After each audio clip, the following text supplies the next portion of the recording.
Trnt gambled with the princess, and they passed the time in amorous solace and delicious chatter until it was time for bed. The princess got into bed first, and the queen dismissed all the ladies and put valiant Trnt at the side of his lady, who treated him with more love than she had the night before. After the queen had placed them in the list, and they were in delicious battle, she left to go to sleep, trusting that they would be in such agreement that the battle would never come to an end. Trnt did not sleep the entire night, like a brave knight who understands that one who is valiant in battle must be valiant in bed. As day grew near, Trnt said to the princess, "My lady and my life, I must go. I promised His Majesty the Emperor that tomorrow, at break of day, I would be in my camp." The princess answered, "My lord and my love, your departure grieves me deeply. If it were possible, I would never let you out of my sight. If I felt pain before, now it must be 1,000 times worse. Do me the grace, my lord, not to delay your return unless you want to cut short my life, for I cannot live without you." When Trnt had her permission, he got up from the bed and dressed, and with kisses of deep felt love, along with tears, he left the princess. Going out the back gate of the orchard, he went to Hippolytus's lodgings. Hippolytus got up and quickly escorted Trnt to the city gates so they would be opened for him. Trnt went to the ocean and boarded the galley and left the port secretly and rowed to the encampment. The sun had been up scarcely an hour when the galley was in sight of the camp. The entire camp knew the captain had returned, and the king of Sicily and the king of Fez rode with their men to escort Trnt, and they took him to his triumphal tent with great honor. Trnt explained to them everything His Majesty the Emperor had decided, and they were all very content. The morning of the following day, the captain asked the kings and grandees to come to mass. They all quickly went to his tent with many knights. After mass, he sent word to the ambassadors of the Sultan and the Turk to come, as he wanted to give them an answer.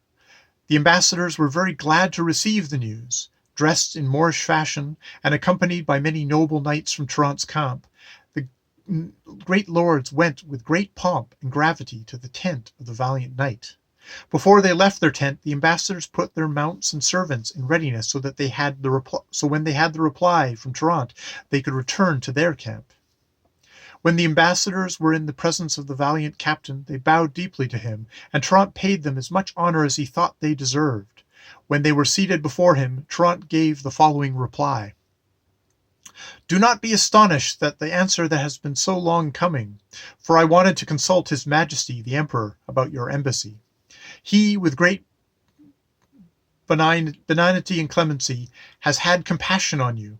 As you well know, your life or death is in our hands. So that you may know how great is the humanity and clemency of the Emperor, he is content to spare your lives and grant you mercy in this fashion. The Sultan and the Turk, with all the kings and lords in your camp, will place themselves in the Emperor's power as prisoners. There you will stay until such a time as you have restored all the lands you have taken from the Empire. At the same time, you will bring him all the prisoners and captives in the lands of the Sultan as well as the Turk. And His Majesty the Emperor is willing to let all the Moors leave who are in your camp, but on foot and unarmed. And if you are not satisfied with the Emperor's mercy, you can all prepare to die, for I promise you that not one of you, will be spared."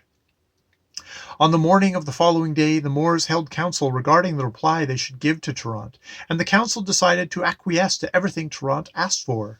The ambassadors delivered the reply to Trnt, saying the Sultan and the Turk, with the counsel and the will of all the rest, were content to do everything his lordship had asked.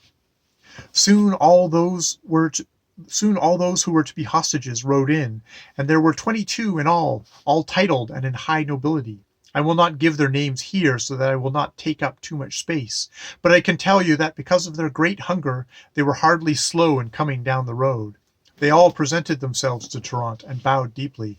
Trnt welcomed them, paying them great honor, and gave them a magnificent banquet. After the banquet, Trnt put all the prisoners on 2 galleys, and then he went on board himself to go with them. The 2 galleys sailed away from the camp, and quickly reached Constantinople. When the captain was near the port of Constantinople, and the people in the town heard that Trnt was coming in triumph, bringing the highest lords of the Moorish people as prisoners, they were the happiest people in the world. Everyone ran to the ocean to see the prisoners. An immense crowd gathered, both men and women shouting. "Long live our blessed captain! May God protect and prolong his life, for he has freed us from so much misery." Trnt refused to leave the galleys until the emperor sent Hippotlis along with other knights. When Hippotlis was on the galley with Trnt, he told him, "My lord, his majesty the emperor has sent me to your lordship, and he begs you to come on land." Trnt said he would be happy to do what he commanded.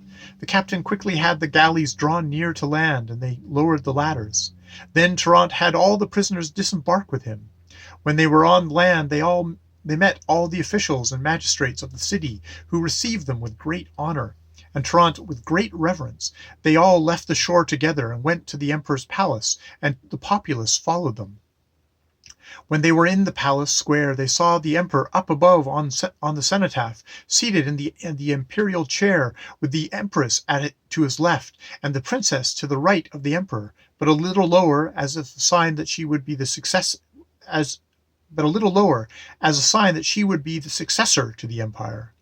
When Trnt and the prisoners were in view of the emperor, they all knelt to the ground. Then they went up to the cenotaph where the emperor was. They made another deep bow, and Trnt moved to the front. When he stood before the emperor, he threw himself at his feet to kiss them, but the emperor would not allow it. Instead, he took him by the arm, lifted him from the ground, and kissed him on the mouth, and Trnt kissed his hand. The Turk and the other great lords did the same. The emperor received them with great humility, and ordered them to be taken to the other cenotaph. The tables were prepared immediately, and each was seated according to his station. The emperor wanted Trnt to eat at his table, and the 5 of them ate there, the emperor, the empress, the princess, and Trnt, and the queen of Fez. The emperor ordered the prisoners to be served with great honor and reverence, for even though they were infidels, they were still men of great dignity and station. And it was all done well, with a great abundance of precious foods and wines of different kinds. They were astonished, and they said that the Christians were more experienced than the Moors in eating. When they had eaten, Trnt asked the emperor's permission to go to the Moorish camp and have the Moors sent to Turkey. The emperor agreed. Trnt took his leave of the empress and the princess, and he withdrew to the galleys, and sailed to the fleet in the front of the Moorish camp. When the admiral saw Trnt approaching, he commanded the trumpets, pipes, and horns to be blown, and they greeted the captain with loud cries. The admiral went on board the captain's ship and said to him, "Sir, what does your lordship require?" Trnt answered, "Have all the ships come near shore, and all the Moors will go to Turkey." Have all the ships come near the shore, and all the Moors will go to Turkey." The admiral said he would carry out the order. He returned to his ship and gave the signal for all the ships to draw into the shore. It was done very quickly. Trnt had a man that he had brought from the Sultan put ashore, and he told the Moors to go aboard the ships without fear, and that they would go to Turkey. The Moors, who wanted nothing else in the world because of their great hunger, quickly gathered and left behind their horses and arms, with their tents still standing, containing all their booty. When the ships were loaded with Moors, they carried them over to their land. It was very near, as they only had to cross the Bosphorus. Then they returned for more. You can imagine how many men there were. 400 vessels, including ships and galleys, and other vessels, made 10 crossings. When the men of Trnt's camp learned that all the Moors were gone, they all ran as fast as they could to take share of the booty. After the men on the vessels had taken the Moors across, they went ashore, and they still had plenty of time to take part of the booty. It could truly be said that the camp was the richest one that had ever been, for they had captured and robbed the entire empire of Greece, and they had it all right there, and a lot of good it did them. And the men who found themselves with that booty were rich for the rest of their lives. When the entire Moorish camp had been sacked, Trnt ordered all the men back to their camp. He kept only the king of Sicily and the king of Fez with him, along with some other barons who wanted to pay homage to the emperor. They left the Moors' camp and went overland to the illustrious city of Constantinople, while the ships sailed into the port of the city. After the emperor had left the table and the prisoners had eaten their fill, he ordered Hippotlis to take all the prisoners to the top of the palace towers which were prepared for them. Hippotlis went to the cenotaph where the prisoners were, and they told them to go with him. They came down from the cenotaph and followed Hippotlis as he led them up to the towers. Hippotlis put the Moorish Sultan and the Grand Turk in a beautiful chamber. Then he told them, Sirs, his majesty the emperor commands your lordships to rest here, and to be a little patient if you are not being treated as benefits your worthiness. The sultan replied, Virtuous knight, we are grateful to his majesty the emperor for the great honor he is doing us, because he is not treating or regarding us as prisoners, but as brothers. We are as deeply obligated to him for this, and when we are given our liberty and our power again, we shall serve him in everything he commands. Afterwards, Hippolytus ordered 4 pages never to leave the chamber, and to serve them with all respect in everything they commanded. Then he ordered the guards to keep watch over the tower. Hippolytus took the rest of the prisoners and placed them in the other towers, where they were given very nice chambers and servants to serve them, and they were very content. And he gave them good guards so that they would be well served and well guarded. The emperor went to the palace with all the ladies and gave orders that nothing on the square should be touched, because he had been advised by Trnt that the king of Sicily and the king of Fez would be coming to pay him their respects. He ordered Hippolytus to arrange for good lodgings in the city, and Hippolytus, who was virtuous and discreet, carried out everything the emperor commanded him.